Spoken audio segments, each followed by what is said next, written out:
Oo. Kasi Kasi corruption, mas masahol pa sa tatay niya eh.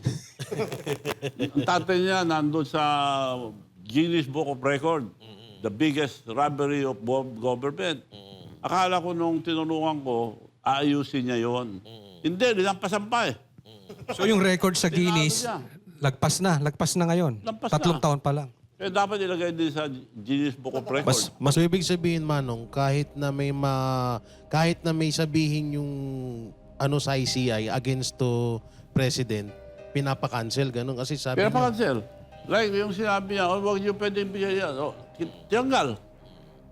Tapos sinabi pa, nagbigay kami ng 20 million kay Speaker Martin Romualdez, pinagawa yung radio station niya. Tinanggal din. So, pinipili lang ilagay yun. Kanina pag-usapan po natin yung 5,500 na flood control project. May pinapalabas sila ngayon na mali daw po yung figure na ibinigay ni dating Secretary Bunoan kay Pangulong Bongbong Marcos. So yun po ang iniimbestigahan nila ngayon. Ano masasabi niyo po doon? Well, bago siya nagsalita, kung totoo yan, dapat presidente siya, wala siyang alam. Si Claire Castro na nagsabi niyan, wala siyang alam. Totoo yung sinasabi ni Claire Castro na walang alam. Sa tingin niyo po ba, eto kayo, kilala niyo na po ang pamilya Marcos. Sa tingin niyo, totoong wala siyang alam o siya ang mastermind talaga ng lahat ng nangyayari ngayon? Siya ang mastermind. Paano makagawa ng ganong kalaki? Hindi na mapapagtakpan yan sa laki ng ginawa nila. Buong Pilipinas yan eh. Wala kang makita matinong project. So, alam niya lahat yan. Nung tatlo nag-uusap noon, dalawa lang muna sila. Saldi saka ano. Hindi yan binuko yung mga senador. So, ginawa niya, gumawa pa sila ng pera. Kasi alam niya eh, senador siya noon eh. May kaso nga siya eh. Kay, ano ba yun? Napoles? Napoles. May kaso rin siya, alam niya. Active pa po yun hanggang ngayon, yung kaso na yun. Eh, siyempre, wala man na nakakasuhan ng senador eh. Bagay. So, kasuhan mo isa, dapat lahat. Dahil ginagawa na yan nung araw pa. So Manong, ibig sabihin yung pinapakita ngayon ni Bongbong Marcos na anti-corruption daw siya, is pakitang tao lang talaga. Pakitang tao lang yan. Oo. Kasi Corruption, mas masahol pa sa tatay niya eh. Ang tatay niya nandun sa Guinness Book of Record, the biggest robbery of government. Akala ko nung tinulungan ko, aayusin niya yon. Hindi, nilampasan pa eh. So yung record sa Guinness, Tinalo lagpas na ngayon. Lampas 3 na. taon pa lang.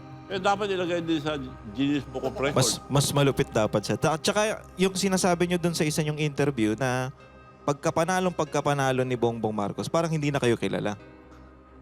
'Di ba? Ano? Parang hindi na kayo kaagad kilala nung nanalo siya, parang alam mo yun yung dead mo na. Yun nga nagtataka dahil unang labas namin sa Japan, in-snub na ako. So, iniisip ko, ang aga naman, wala naman intriga. Ba't kaya? So, pinag-aralan ko. Kaya pala ginanon ako dahil meron na silang gagawin na kalukuhan.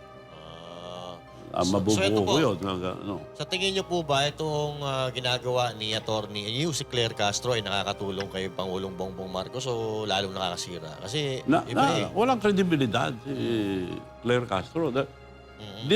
Nasa record siya nagsasabi na walang alam si Marcos. yung dati. Bongbong Marcos. Oo, walang alam yan. Walang alam. Totoo yung sinasabi niya. Pero ngayon po, kinu-question niya yung legalidad daw ng cyber libel case na ikinakaso sa kanya ni Congressman Liviste. Eh, problema na niya yun.